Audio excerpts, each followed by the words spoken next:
They say eavesdropping never leads to anything good. They're wrong. Sometimes it leads to something beautiful. I was crouched under the hood of a 2015 Honda Civic that had clearly seen better decades, trying to figure out why it sounded like a distressed animal when I heard my wife Samantha's voice floating through the kitchen window. She was on speakerphone, probably painting her nails or doing whatever it is real estate agents do when they're not busy selling overpriced starter homes to desperate millennials. "I'm so tired of pretending I like his mother, Rachel." The woman chews with her mouth open and repeats the same story about her late husband every single time we visit. And don't even get me started on her birthday dinners. 3 hours of listening to her complain about her arthritis while choking down dry pot roast. My wrench slipped. Helen's pot roast was legendary in our family. Samantha used to ask for the recipe. Rachel's voice crackled through the speaker. "So, don't go this year. Make up an excuse." "I wish I could, but you know how Tom gets about family obligations. Mr. Perfect son-in-law. It's exhausting keeping up the act." Samantha's voice took on that particular tone she used when she thought she was being clever. "Besides, I'll be busy soon enough. Once I close the Morrison deal and get that bonus, I'm done pretending about a lot of things. The Morrison deal. The one she'd been working on for 6 months. The one that would net her a $50,000 commission. The one that would finally give her the financial independence she'd been not so subtly hinting about for the past year. "Speaking of not pretending," Rachel said, and I could hear the grin in her voice, "how's your gym boy toy?" Samantha giggled. Actually giggled. My 40-year-old wife, who hadn't giggled at anything I'd said in 3 years, was giggling about some guy from her CrossFit gym. "Bryce is energetic. God, Tom would die if he knew. Mr. Used Car Salesman with his beer gut and his pathetic little boxing hobby, thinking he's still tough at 42. Before we dive deeper into this story, I have one small request. Please subscribe, drop a like, comment, and hit that hype button to boost this channel so more people can discover these incredible Reddit stories. I looked down at my stomach. Okay, maybe there was a little more there than there used to be. But pathetic? I'd been boxing since high school, still hit the heavy bag 3 times a week at Eddie's gym. Where does he think you are when you're with Bryce? Working late, showing houses, client meetings. He's so trusting it's almost sad. Last week I told him I had to show a property in Springfield, and he actually offered to pack me a lunch for the drive. Springfield. Where she'd supposedly been last Tuesday, where she'd come home with her hair messed up and her lipstick gone, claiming the clients had been difficult and the showing had run long. I stood there in my driveway, holding a greasy wrench, listening to my wife of 15 years discuss her affair like it was a new Netflix series she was binge-watching. "You're terrible," Rachel said, but she was laughing. "What are you going to do about Tom's mother's birthday?" "I'll figure something out. Maybe I'll get food poisoning, or a migraine, or maybe I'll just tell him the truth, that I'd rather spend my Saturday night doing literally anything else than pretending to care about a 70-year-old woman who still thinks it's 1987. The call ended, and I heard Samantha's heels clicking across our kitchen floor, probably going upstairs to shower off the scent of her energetic gym partner. I wiped my hands on my jeans and walked into the house. Samantha was indeed heading upstairs, her real estate blazer slung over her shoulder. "Hey, babe," I called out, my voice surprisingly steady. "Mom's birthday dinner is this Saturday. You still planning to come?" She paused on the stairs, not turning around. "Actually, I might have to work. Big client, you know how it is?" "Completely understand," I said. She looked back then, surprised by how easily I'd accepted it. "Really?" "Of course. Work comes first, right? I'll just tell Mom you're closing a big deal. She'll understand." Samantha's smile was relief mixed with something that might have been guilt, if she were capable of feeling it. "Thanks, Tom. You're the best." After she disappeared upstairs, I pulled out my phone and scrolled through my contacts until I found Rachel's number. Samantha's best friend since college, recently divorced, always complaining about how her ex-husband had left her for his secretary. Rachel, who apparently had no problem encouraging my wife's affair while pretending to be our friend at dinner parties. I hit call. "Tom, is everything okay?" Rachel sounded surprised. I never called her directly. "Hey, Rachel. I know this is short notice, but Samantha has to work this Saturday, and I hate for Mom to be disappointed. You know how much she loves having a full table for her birthday. Would you maybe want to join us? I know you've been having a tough time since the divorce, and Mom always says you're like a second daughter to her." There was a pause. That's really sweet of you to think of me. Are you sure Samantha won't mind?" "She suggested it," I lied smoothly. "Said you could use a good home-cooked meal and some family time." "Well, if you're sure." "Absolutely. Mom will be thrilled. She's always asking about you." After I hung up, I stood in my kitchen, looking at the family photos covering our refrigerator. 15 years of marriage captured in magnetic frames, vacations, anniversaries, Christmas mornings. Samantha smiling in every single one, her arm around me, looking for all the world like a woman in love. I wondered how long she'd been pretending. My phone buzzed with a text from my 12-year-old daughter Emma, who was at soccer practice. "Dad, can you pick me up? Mom said she had to work late again." Work late, right. I grabbed my keys and headed out, already planning Saturday's dinner conversation. Mom loved Rachel, always had, and Rachel photographed well. She'd been a model in college before switching to marketing, the kind of woman who looked great in family photos, the kind of woman who would make my wife absolutely lose her mind when those photos showed up on social media. I was whistling when I started the car. Saturday arrived with the kind of crisp October weather that made everything seem possible. I'd spent the morning at Eddie's gym, working the heavy bag with more enthusiasm than I'd felt in months. Each punch was punctuated by a memory. Samantha giggling about Bryce. Her calling my boxing hobby pathetic. The casual cruelty in her voice when she talked about my mother. "You're hitting that thing like it owes you money," Eddie observed, wrapping his hands around a cup of coffee that looked tiny in his massive fists. Eddie Torino had been running this gym since before I was born, and he could read people like a boxing manual. "Just working off some stress," I said, throwing a combination that would have made my high school coach proud. "Stress, huh? That stress got a name?" I paused, gloves raised. Eddie had a way of cutting through bullshit that made him either the best friend you could have or the most dangerous enemy. In my case, he'd been both mentor and confessor for 20 years. "Samantha's cheating on me." Eddie didn't even blink. "I know. You know. Son, I've been married 43 years. I can spot a cheating spouse from 3 blocks away. Question is, what are you going to do about it?" I lowered my gloves. "Something creative?" "Creative's good. Stupid's bad. Make sure you know the difference." I showered at the gym and drove home to find Samantha getting ready for her work appointment. She was wearing a black dress that I'd bought her for our anniversary last year, the one she claimed was too fancy for anywhere we ever went. "Big client?" I asked, leaning against the bathroom doorframe. "Huge," she said, applying lipstick with the precision of a surgeon. "Could be a game changer for my career." "Well, you look incredible. Go show them what you've got." She actually blushed. "Thanks, babe. Tell your mom I'm sorry I'll miss dinner." "Actually," I said, "I invited Rachel to join us instead. Hope that's okay?" Samantha's hand froze halfway to her jewelry box. "Rachel?" "Yeah, you know how Mom loves her, and she's been so lonely since the divorce. I thought it would be nice." That's great. Really thoughtful." But her voice had gone up half an octave, the way it did when she was lying about something. "She's really excited. Said she's been wanting to spend more time with family." Samantha grabbed her purse with more force than necessary. "Well, have fun. I'll probably be late, so don't wait up." After she left, I called Rachel to confirm the time, then spent an hour cleaning the house and picking up flowers for Mom. If this was going to work, everything had to be perfect. Rachel arrived at 5:30, wearing a blue dress that complemented her blonde hair and carrying a bottle of wine. She looked good, the kind of good that comes from hitting the gym religiously and having a skincare routine that costs more than my monthly car payment. "You didn't have to dress up," I said, though I was glad she had. "Are you kidding? Your mom would disown me if I showed up to her birthday dinner in jeans. Where's Samantha?" Last-minute work emergency. She was devastated to miss it. Rachel's expression was unreadable. Of course she was. The drive to Mom's house took 20 minutes, during which Rachel and I caught up on her post-divorce life. She'd gotten the house, the car, and a healthy settlement from her cheating ex-husband. She was working as a marketing consultant now, doing well for herself, dating occasionally, but nothing serious. "It's weird," she said as we pulled into Mom's driveway. "Being single again after 20 years. Sometimes I feel like I forgot how to be just me, you know?" "I can imagine," I said, though I was starting to think I might find out firsthand soon enough. Mom answered the door wearing her best dress and the pearl necklace Dad had given her for their 25th anniversary. At 72, Helen Brennan was still a force of nature, 5 feet of pure Irish determination wrapped in floral print and sensible shoes. "Rachel, sweetheart?" She pulled Rachel into a hug that lifted her off the ground. "Look at you, gorgeous as ever. Where's that daughter-in-law of mine?" "Work emergency," I explained. "Big client." Mom's expression soured slightly. "On my birthday?" "Well, I suppose business is business. Come in, come in. Dinner's almost ready." The house smelled like heaven. Pot roast, garlic mashed potatoes, and Mom's famous apple pie.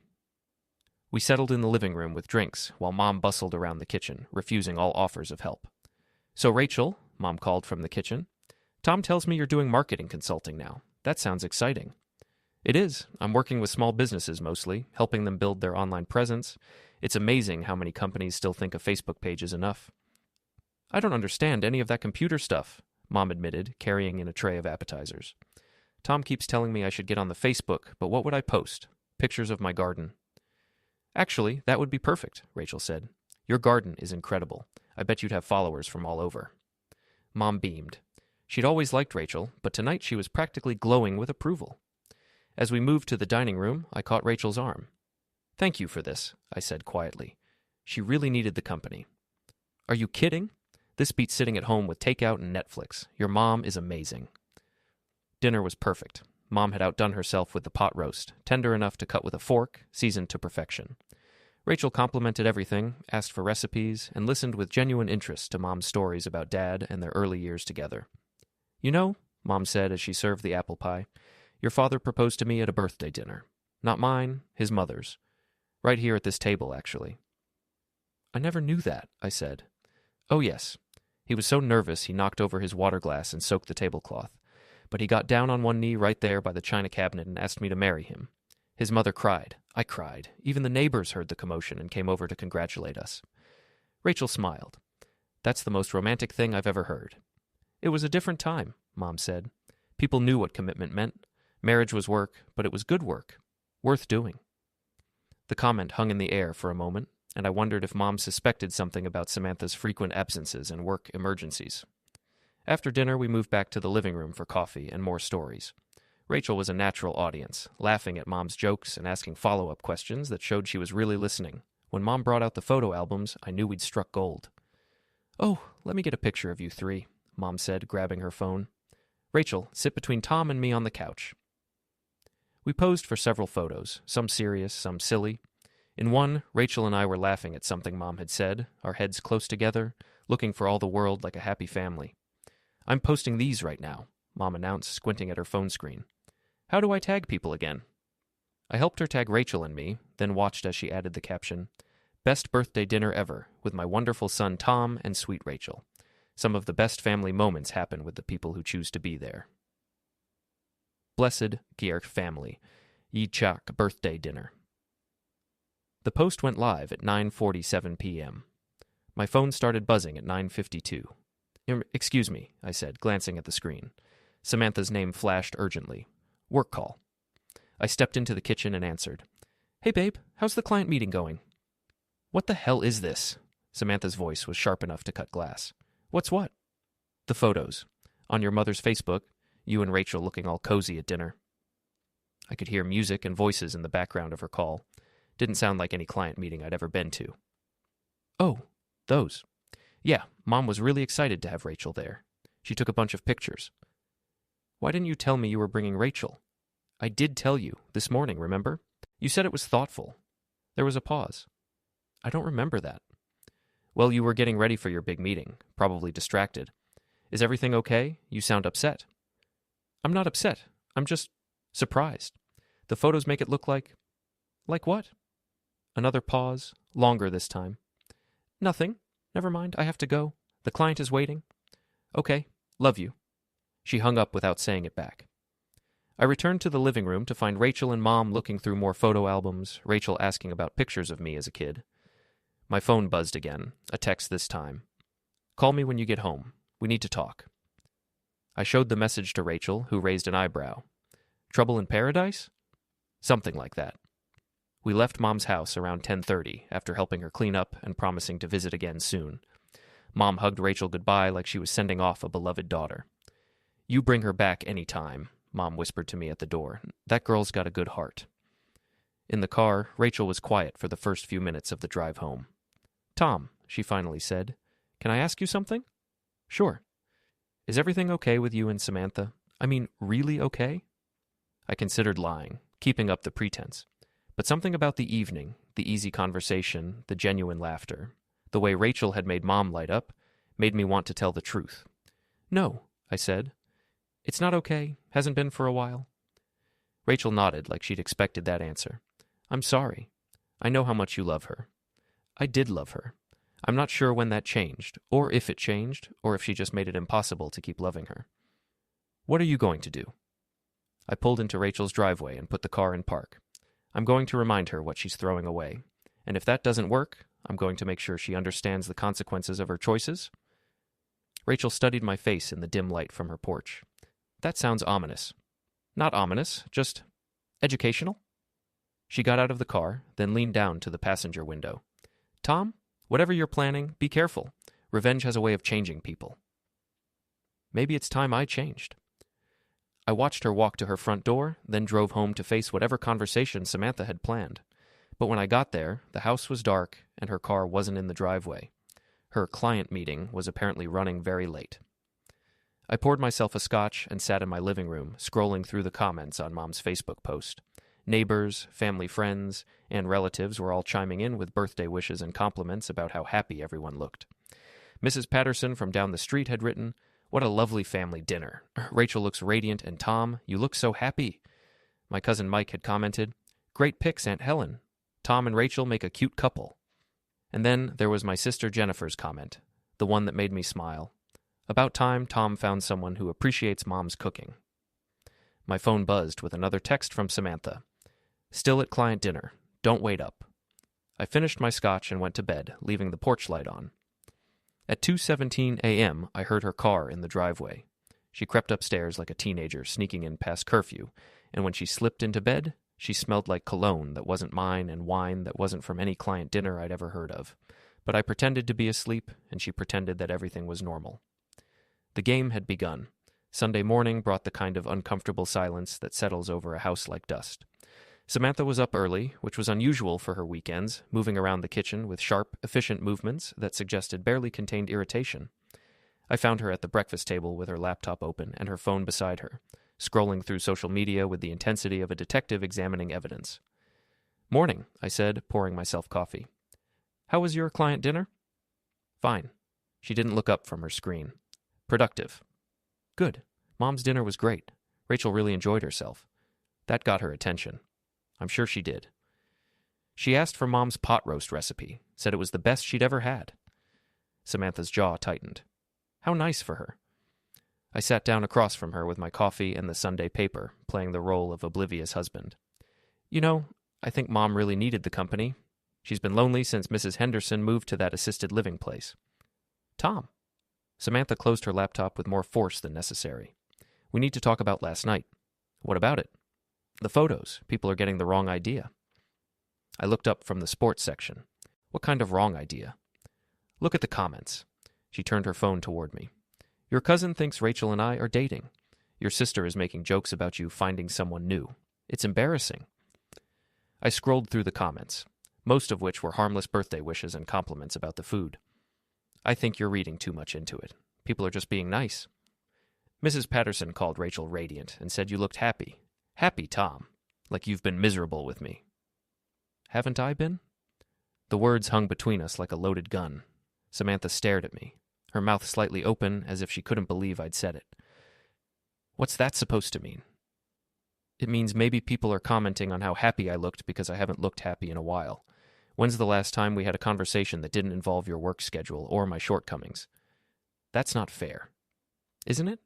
When's the last time you laughed at something I said? When's the last time you seemed genuinely glad to see me when I came home?" Samantha's face flushed. "I've been under a lot of stress with work. The Morrison deal is huge for my career." "Everything's huge for your career lately. Your career, your clients, your gym membership, your late nights showing houses." I folded the paper and looked directly at her. "I'm starting to feel like I'm married to your calendar." She stood up abruptly, grabbing her phone and laptop. "I don't need this right now. I have work to do." "On Sunday?" "Success doesn't take weekends off, Tom." After she disappeared upstairs, I texted Rachel. "Thanks again for last night. Mom hasn't stopped talking about how wonderful you were." She replied quickly, "I had a great time. Your mom is special. How are things at home?" "Complicated." "Want to talk about it?" I stared at the message for a long moment, then typed, "Maybe. Can I call you later?" "Anytime."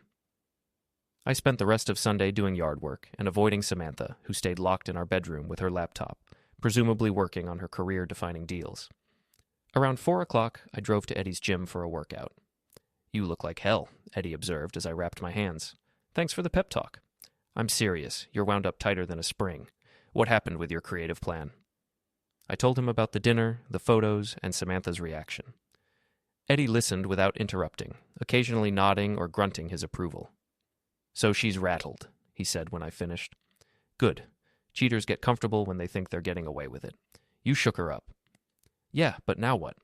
I can't exactly keep taking Rachel to family dinners. Why not? Because it's using her. She doesn't deserve to be a pawn in my marriage problems. Eddie studied me with those sharp eyes that had seen everything twice. You sure that's the only reason? What do you mean?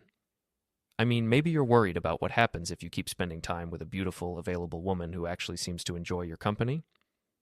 I started to protest, but Eddie held up a hand. I'm not saying do anything stupid. I'm saying be honest about what you want. Your wife's cheating on you, treating you like garbage, and taking you for granted. Maybe it's time to stop fighting for something that's already gone. That evening, I called Rachel. She answered on the second ring, sounding genuinely pleased to hear from me. How was the rest of your weekend? She asked. Educational. Samantha wasn't thrilled about the photos. I figured she might not be. Want to talk about it? We talked for 2 hours. Not about Samantha, not about her ex-husband, but about everything else. Books we'd read, places we wanted to travel, movies we'd loved and hated. It was the kind of easy, flowing conversation I'd forgotten was possible. Tom, Rachel said as we were winding down, can I tell you something? Of course. Last night was the first time I felt like myself in months. Not the divorced woman, not the victim of cheating, just me. So thank you. Thank you for making Mom so happy. She needed that. Maybe we all did. After we hung up, I sat in my living room thinking about Eddie's words. Was I fighting for something that was already gone?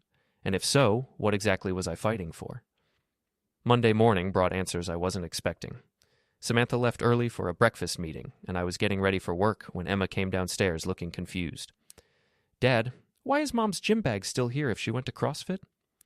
I looked where Emma was pointing. Samantha's gym bag sat by the back door, exactly where she always left it after her workouts. Maybe she forgot it, I said. But she told me yesterday she was going to CrossFit before work today. She's been going like every day lately. Every day lately. To see Bryce, presumably. Except today, her gym bag was still here.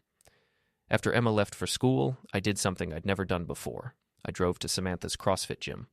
Her car wasn't in the parking lot. I waited for 20 minutes, watching people come and go, but no Samantha. At 9 o'clock, I called her office. Pinnacle Real Estate, this is Jessica. Hi, Jessica, it's Tom Brennan, Samantha's husband. Is she in yet? Oh, hi, Tom. No, Samantha called in sick today. Said she had a stomach bug. Sick. At a breakfast meeting. Without her gym bag for her daily CrossFit session. I thanked Jessica and hung up, then sat in my car outside the gym, pieces of a puzzle clicking into place. Samantha wasn't at work, wasn't at the gym, and had lied to both our daughter and her office about where she was.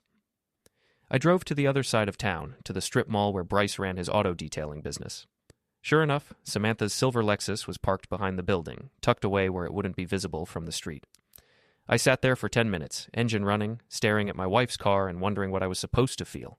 Anger, betrayal, relief that I finally had proof. Mostly, I felt tired. My phone buzzed with a text from Rachel. Hope you're having a good Monday. Coffee later if you want to talk more. I stared at the message, then at my wife's hidden car, then back at the message. Coffee sounds perfect, I typed back. I have a lot to tell you. As I drove away, I made a decision. I was done playing detective, done pretending I didn't know what was happening, done fighting for a marriage that existed only in my imagination. It was time to stop being the victim and start being something else entirely. The question was, what kind of man did I want to become? Coffee with Rachel turned into 3 hours at a quiet cafe downtown, where I laid out everything I'd discovered about Samantha's affair. Rachel listened without judgment, occasionally asking clarifying questions, her marketing mind automatically organizing the information into a coherent narrative. So she's been lying to everyone, Rachel summarized. You, Emma, her office, probably her family. That takes a special kind of commitment to deception. The thing that gets me is how elaborate it all is. She's created this whole alternate reality where she's this dedicated professional working late and getting up early for the gym, when really she's just screwing some muscle-bound idiot who probably can't spell commitment. Rachel stirred her latte thoughtfully. You know what the worst part is? She's not just cheating on you, She's cheating Emma out of an honest mother, your mom out of a genuine daughter-in-law, me out of a real friend. When someone lies that comprehensively, they're betraying everyone who cares about them. Speaking of which, I said, there's something I need to tell you. I didn't invite you to Mom's dinner just to be nice. Rachel raised an eyebrow. I figured as much. You did? Tom, I've known you for 15 years. You're many things, but spontaneous isn't one of them. You invited me because you knew it would upset Samantha. I felt heat rise in my cheeks. I'm sorry. I used you, and that wasn't fair. Don't apologize. It was brilliant. Rachel's smile was sharp as a blade. And before you start feeling too guilty, there's something you should know about your wife and me. What do you mean? Rachel pulled out her phone and scrolled through her messages, then turned the screen toward me. It was a text conversation between her and Samantha from 3 weeks ago. Samantha, how's the divorce going? Getting everything you deserve? Rachel, it's complicated. David's being vindictive about the settlement. Samantha, maybe you should be more flexible. Sometimes you have to compromise to move on. Rachel, easy for you to say. You're not the one starting over at 40. Samantha, I'm just saying. Maybe if you'd been a better wife, David wouldn't have strayed. I stared at the screen. She said that to you? That's not even the worst part. Rachel scrolled down further. Look at this one from last month. Samantha, I saw David at Starbucks today. He looks good, happy. Maybe the divorce was the best thing for both of you. Rachel, that's a cruel thing to say. Samantha, I'm just being honest. You always complained about him anyway. Jesus, Rachel, I'm so sorry. There's more. Rachel's voice was steady, but I could see the hurt in her eyes. She's been telling people that I'm bitter about the divorce, that I'm trying to sabotage David's new relationship, that I'm becoming one of those pathetic divorced women who can't move on.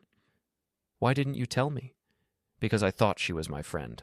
I thought she was just going through a rough patch in her marriage and taking it out on me. I made excuses for her. Rachel put her phone away. But Saturday night, watching her panic over those photos, I realized something. She doesn't want me to be happy. She wants me to be the cautionary tale that makes her feel better about her own choices. We sat in silence for a moment, processing the layers of betrayal and manipulation that Samantha had woven around all of us. So, what do we do about it? I asked. Rachel's smile was different now, not sharp, but determined. We show her what real consequences look like. That evening, I came home to find Samantha in the kitchen, making dinner for the first time in weeks. She was wearing a dress I hadn't seen before and had done something different with her hair. You're home late, she said, not looking up from the stove. Had coffee with Rachel. We talked for a while. Samantha's hand tightened on the wooden spoon she was holding. About what? This and that. Her divorce, work, life in general. I opened a beer and leaned against the counter. She's having a harder time than she lets on. I'm sure she is. Actually, she mentioned something interesting. Said you've been giving her advice about the settlement. Samantha finally looked at me.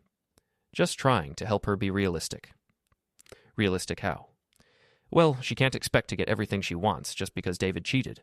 Divorce is about compromise. I took a long drink of my beer, studying my wife's face. That's funny. I would have thought you'd be more sympathetic to someone whose husband betrayed their trust. I am sympathetic. I'm just practical. Right, practical. I set down my beer. How was your breakfast meeting this morning? Fine. Productive. Good. And the stomach bug? Samantha froze. What?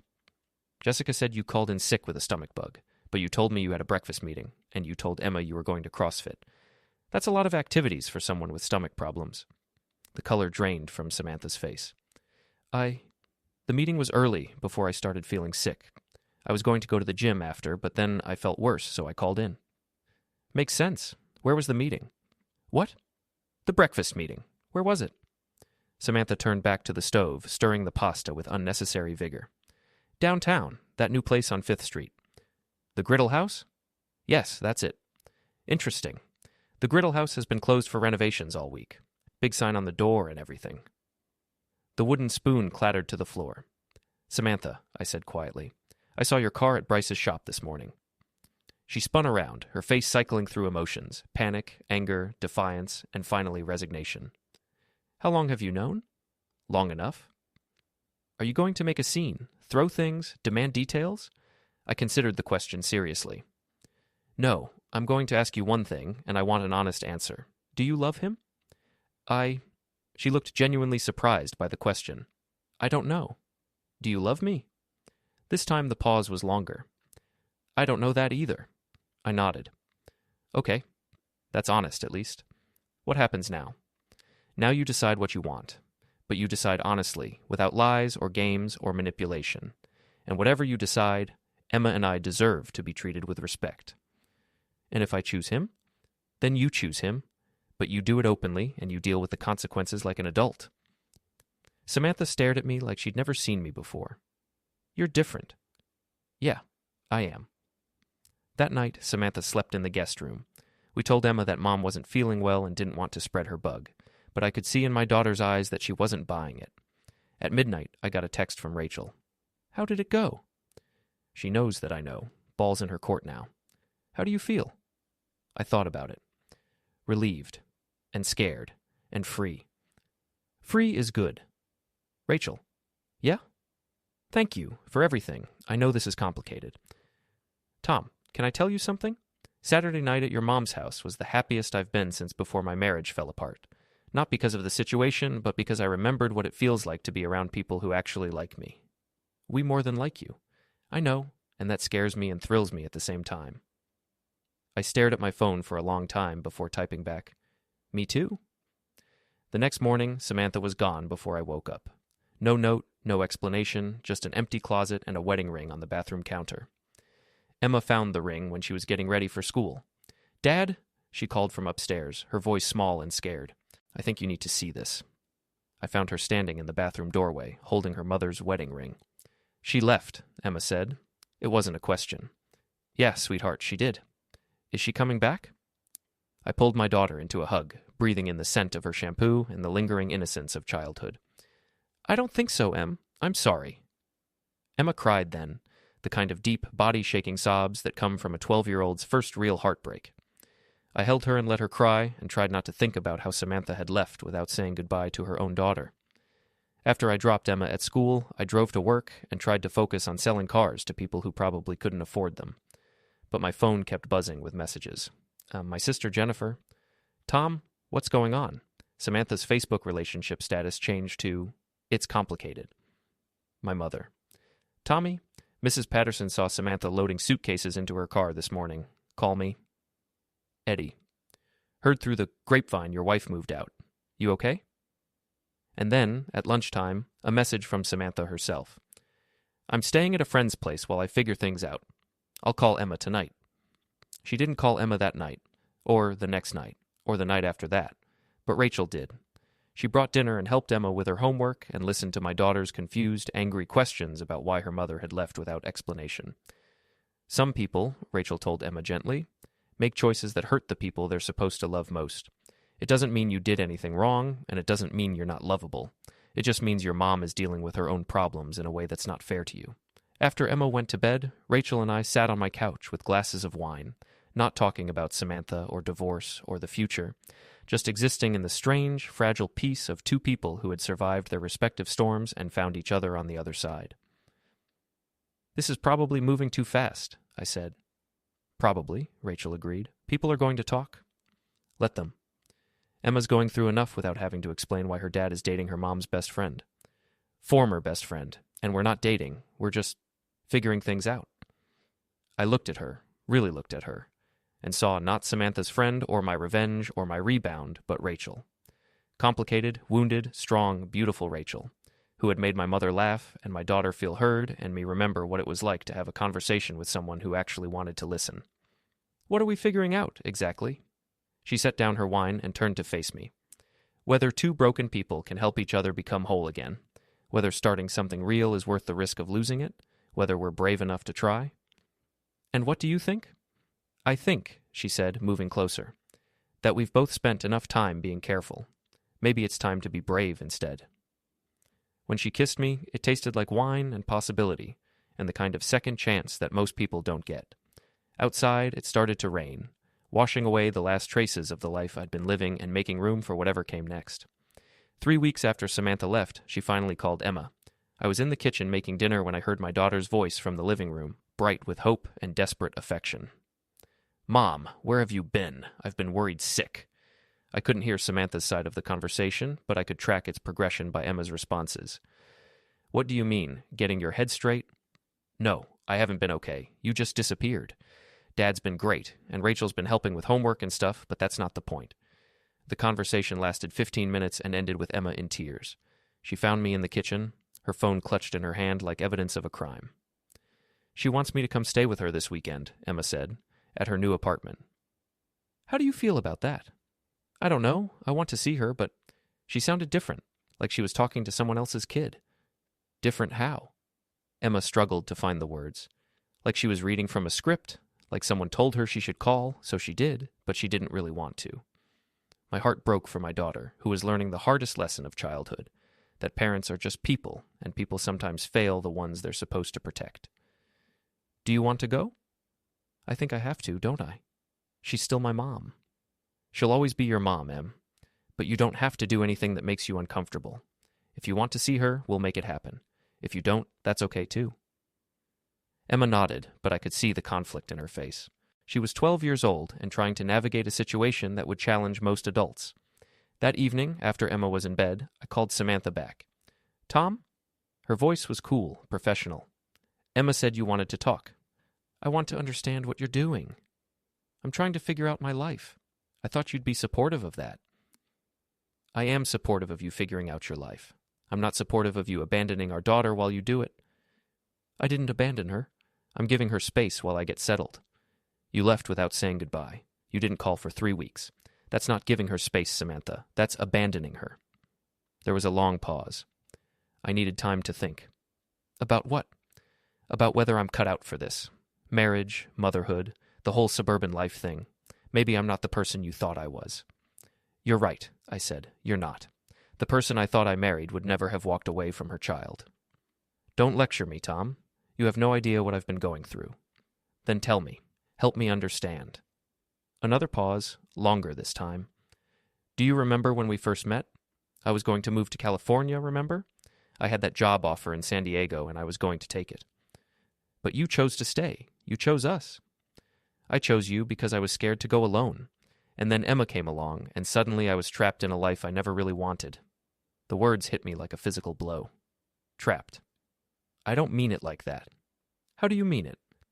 I mean, I look around at my life, and I don't recognize myself anymore. I'm 40 years old, and I feel like I never got to find out who I really am. So, you're finding out by sleeping with a 28-year-old who waxes cars for a living? Bryce understands me.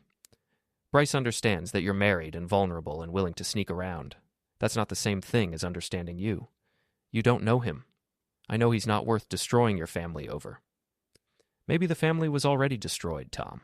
Maybe we've just been pretending it wasn't. I sat in my kitchen, holding the phone, listening to my wife of 15 years tell me that our entire life together had been a lie she'd been telling herself. What about Emma? Emma will be fine. Kids are resilient. Emma is heartbroken. She thinks she did something wrong. She'll understand when she's older. Understand what? That her mother chose a midlife crisis over her own child? That's not what I'm doing. Then what are you doing, Samantha?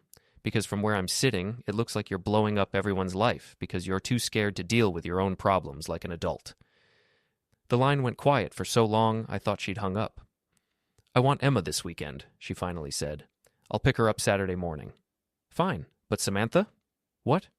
If you hurt her again, if you make promises you don't keep or disappear without explanation, I'll make sure she knows exactly who you really are. Is that a threat? It's a promise. Saturday morning came gray and drizzly, matching Emma's mood as she packed her overnight bag. She'd been quiet all week, going through the motions of school and homework and normal 12-year-old life, but I could see the anxiety building behind her eyes. You don't have to go, I told her as we waited for Samantha to arrive. You can change your mind right up until she gets here. I know, but I need to see her. I need to understand why she left. Rachel arrived just as Samantha's car pulled into the driveway. She'd been coming by most evenings, helping with dinner and homework, filling the empty spaces that Samantha had left behind. Emma had started calling her Aunt Rachel, and the title fit her like she'd been born to it. You okay, kiddo? Rachel asked, giving Emma a hug. I think so. Will you guys be here when I get back tomorrow? I'll be here, I promised. Me too, Rachel said. We'll make pancakes for breakfast. Samantha honked her horn instead of coming to the door. She was wearing sunglasses despite the cloudy weather, and her hair was different, shorter, more styled. She looked like she was trying to be someone new. "Hi, baby," she said as Emma got in the car, but there was something forced about her enthusiasm. "Ready for our girls' weekend?" Emma nodded and waved goodbye to us through the window. As they drove away, I felt like I was sending my daughter into enemy territory. "She'll be okay," Rachel said, taking my hand. "Emma's stronger than you think." "I know. It's just... you can't protect her from this. You can only be here when she gets back."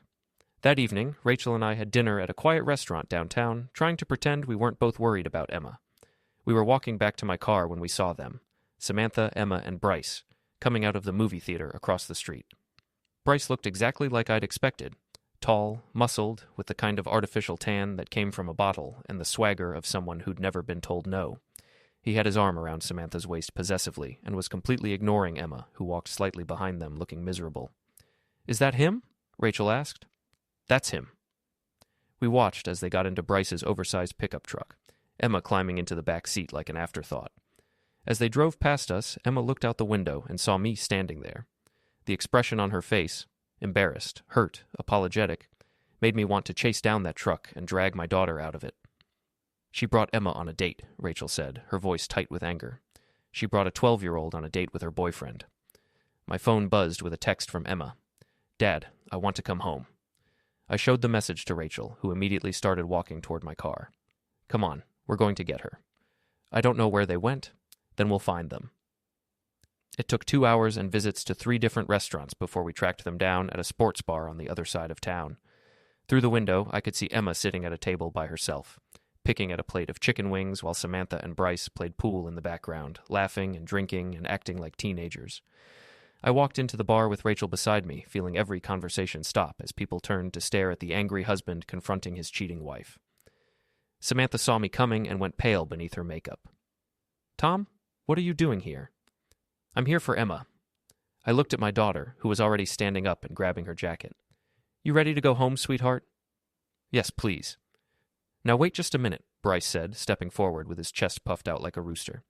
"You can't just barge in here and..." "And what?" I turned to face him, and something in my expression made him take a step back. "Rescue my daughter from a sports bar where she's sitting alone while her mother plays pool with her boyfriend? Yeah, I think I can." "This is my weekend with Emma," Samantha protested. "Your weekend ended when you decided to bring her on your date," Rachel said, her voice sharp enough to cut glass. "What kind of mother does that?"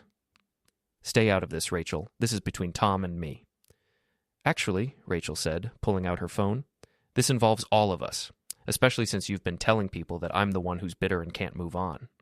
She showed her phone screen to the growing crowd of onlookers. "These are the text messages Samantha sent me after my divorce, telling me I deserved what happened because I wasn't a good enough wife." A murmur went through the bar. In a town this size, everyone knew everyone else's business, and Samantha's affair was already common knowledge. "And these," Rachel continued, scrolling through her phone, "are the messages she sent to other people, spreading rumors about me while she was sneaking around with Mr. Universe here." "That's enough," Samantha hissed. "No, it's not nearly enough." Rachel's voice carried across the suddenly quiet bar. "You want to blow up your marriage? Fine. You want to abandon your daughter? That's between you and your conscience. But you don't get to destroy other people's reputations to make yourself feel better about your choices." Bryce stepped forward again, apparently deciding he needed to defend his girlfriend's honor. "Look, lady, I don't know who you think you are. I'm the woman who's going to be taking care of your girlfriend's daughter while she's playing house with you," Rachel said calmly. "And I'm the woman who's going to make sure everyone in this town knows exactly what kind of people you both are." "Is that a threat?" Rachel smiled, and it wasn't a nice smile. "It's a promise." The entire bar was watching now, phones out, recording the confrontation for social media posterity. Samantha looked around at the faces staring at her. Neighbors, co-workers, people she'd have to see around town, and I could see the moment she realized what she'd done to her reputation. "Emma, get your things," I said quietly. "We're leaving." As we walked toward the door, Bryce made one last attempt to salvage his dignity. "This isn't over, old man." I stopped and turned back to him. "You're right. It's not." I walked over to where he was standing, close enough that only he could hear me. "Let me explain something to you, Junior. That little girl you've been ignoring all evening?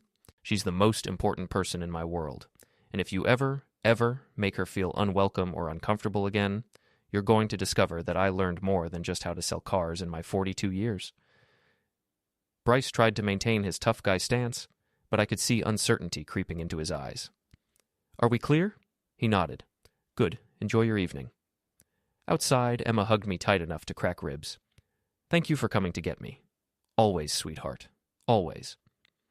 As we drove home, Emma told us about her weekend, how Samantha had spent most of Saturday shopping for new clothes and talking on the phone with Bryce, how she'd been introduced as Tom's daughter instead of my daughter, how she'd been expected to entertain herself while the adults did adult things. She's different, Emma said, like she's pretending to be someone else, and she doesn't seem to remember how to talk to me anymore. People sometimes change when they're scared or confused, Rachel said gently. It doesn't mean she doesn't love you. Then why does it feel like she doesn't? Neither Rachel nor I had a good answer for that. The next morning, as Rachel and I made pancakes while Emma slept in, my phone rang. Samantha's name appeared on the screen. Tom, we need to talk. I'm listening.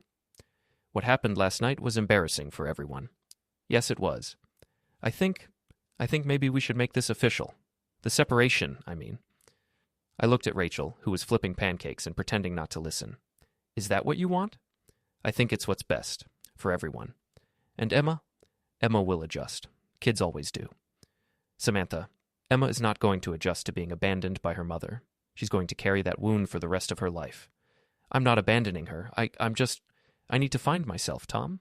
I need to figure out who I am when I'm not someone's wife or someone's mother. And you can't do that while still being a parent? Can you honestly tell me you're not happier without me? I thought about the question seriously. Was I happier? The house was quieter, but it was also more peaceful. Emma and I had fallen into routines that worked for us. Rachel's presence had brought laughter back into our home. I'm happier without the lying and the cheating and the constant criticism, I said finally. But I'm not happy about what this is doing to Emma. Emma will be fine. She has you, and apparently she has Rachel now too. What's that supposed to mean? It means I'm not stupid, Tom. I see what's happening. What's happening is that a good woman is helping me take care of my daughter while her mother figures out whether she wants to be a parent. Is that all it is? I looked at Rachel again, who was now setting the table and humming softly to herself. She'd brought light back into our dark house, had made Emma laugh when she'd forgotten how, had reminded me what it felt like to be appreciated instead of tolerated. No, I said, it's not all it is. But it's honest, which is more than I can say for what you've been doing. I want a divorce, Tom. Okay. Just like that? Just like that. But I want full custody of Emma, and I want the house, and I want you to stay away from us until you figure out how to be a decent human being. That's not fair. Neither is abandoning your family for a muscle-bound idiot who's probably cheating on you already. Bryce isn't cheating on me. Give it time. Men who steal other people's wives don't usually have strong feelings about fidelity. The line went quiet. I'll have my lawyer call yours, Samantha said finally. You do that. After I hung up, Rachel came over and put her arms around me. How do you feel? Like I just got paroled from a prison I didn't know I was in. And scared? Terrified. But also, free. Emma appeared in the doorway, drawn by the smell of pancakes wafting through the kitchen and the sound of adult conversation. She stood there for a moment, her eyes flickering from me to Rachel, the question she was about to ask hanging in the air. Was that Mom? She asked, her voice soft and tentative. Yes, sweetheart. She wants a divorce, I replied, not looking up from the pancakes I was flipping. It was almost surreal, speaking about it so casually now, when just a few months ago it felt like the world was crashing down around me. Emma nodded, like she'd been expecting it all along. She was 12, but in many ways she carried herself with the maturity of someone much older. Are you sad? I stopped what I was doing and turned to her, meeting her gaze. I could see the sincerity in her eyes, the hope that I would tell her everything would be okay, even though I knew it wouldn't be that simple. I'm sad that it came to this, I said, my voice thick with emotion. But I'm not sad that we get to start over. With Rachel? Emma asked, the question floating between us with the innocence of a child who was still learning about the complexities of relationships, but whose heart was already wise enough to know when something felt right. I looked at Rachel, who was standing quietly at the counter, watching both of us with careful, patient eyes. There was no rush, no pressure from her. She was here because she wanted to be, not because she had to be. Would that be okay with you? I asked, turning the question back to Emma, wanting her to feel as much a part of this new chapter as I did. Emma considered the question with the seriousness of someone far older than her 12 years. Her brow furrowed for a moment, her fingers twisting the napkin in her hands as she thought it through. Then finally she looked up, her expression softened by a smile that reached her eyes. "Rachel makes you smile again," she said, her voice quiet but firm. "And she helps me with my math homework without making me feel stupid. And she laughs at my jokes, even the bad ones." "Those are good reasons," I agreed, my voice thick with appreciation for Emma's wisdom. Rachel had been nothing but patient with her, giving her the space to heal from the past while being there when she needed her. "Plus," Emma added, grinning mischievously, "she makes way better pancakes than Mom ever did." Rachel laughed, and the sound filled our kitchen, light and airy, like music I hadn't known I'd been missing.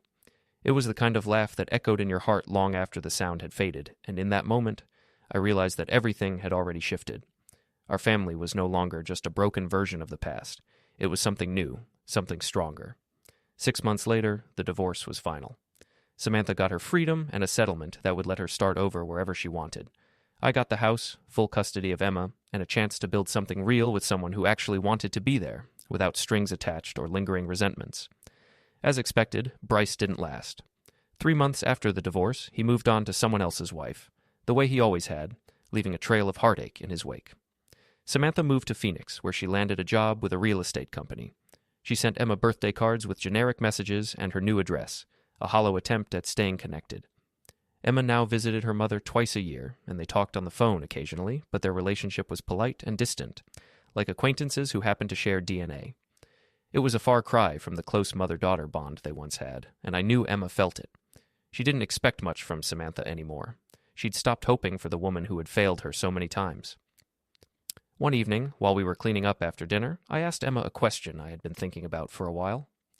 "Do you miss her?" I asked softly, watching Emma as she wiped down the counter.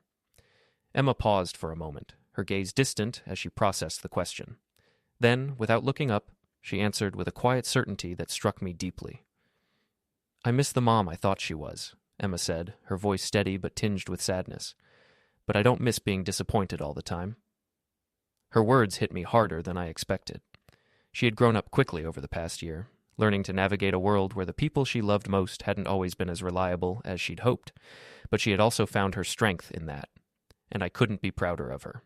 Rachel and I got married on a Saturday in October, exactly 1 year after that first dinner at Mom's house. It felt like we'd come full circle, like we had spent the last year weaving together something new and strong, something that had grown from the ashes of the old. Emma was our maid of honor, her smile brighter than I had ever seen it, and Mom cried happy tears, her joy for us evident in every tear she wiped away. Eddie gave a toast, one that I'll never forget, about second chances and the courage to take them. He spoke from his heart, his words genuine and filled with the wisdom of someone who had lived through his own battles. As we danced to our first song as husband and wife, I couldn't help but think back to the man I had been a year ago, angry, betrayed, plotting revenge against a woman who had already moved on. That man had wanted to hurt Samantha the way she'd hurt him. He was consumed by the need to see her suffer. But somewhere along the way, I had realized that the best revenge wasn't hurting her. It was building something better without her. It was finding peace in what I could control, in what mattered. My family, my new life, and the love I had with Rachel. "What are you thinking about?" Rachel asked, her voice soft as she followed my gaze to where Emma was dancing with her new grandfather, Eddie. "I'm thinking about how sometimes the worst thing that happens to you turns out to be the best thing that could have happened." "Even though it hurt?" she asked, her voice a mixture of tenderness and understanding. "Especially because it hurt," I said, pulling her a little closer. The hurt meant I was ready for something real. Rachel smiled, her eyes warm with affection. She pulled me closer, resting her head on my shoulder. "I love you, Tom Brennan." "I love you too, Rachel Brennan," I said, and for the first time in years, I meant it completely. In that moment, I realized how far we had come, from the pain and the betrayal, to this, something real, something lasting. And it wasn't just a new beginning for me, it was for all of us. It had taken everything to get here, but now I had everything I'd ever needed, and that was enough.